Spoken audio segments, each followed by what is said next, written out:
1666 সাল ইংল্যান্ডের উলসথর্প ম্যানর।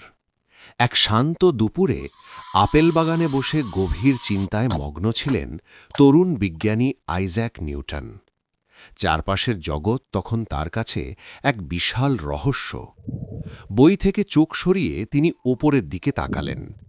বাতাসের মৃদু দোলায় গাছের ডালে লাল টকটকে আপেলগুলো দুলছিল।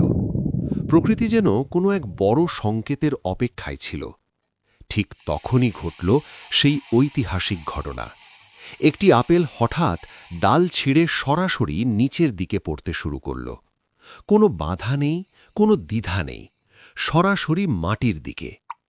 আপেলটি যখন নিউটনের সামনে ঘাসের ওপর পড়ল, তিনি থমকে গেলেন।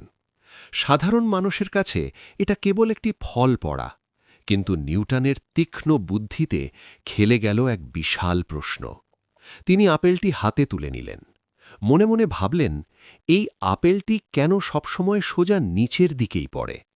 কেন এটি ডানে বামে বা আকাশের দিকে উঠে গেল না? হঠাৎ তার দৃষ্টি গেল আকাশের রূপালী চাঁদের দিকে। তিনি ভাবলেন, যে অদৃশ্য শক্তি আপেলটিকে মাটির দিকে টেনে নামাল, সেই একই শক্তি কি চাঁদকেও পৃথিবীর চারপাশে ঘুরিয়ে রাখছে?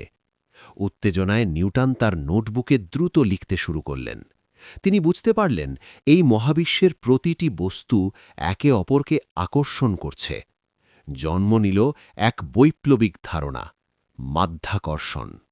নিউটনের সেই ছোট্ট কৌতূহল বিজ্ঞানের ইতিহাস চিরতরে বদলে দিল।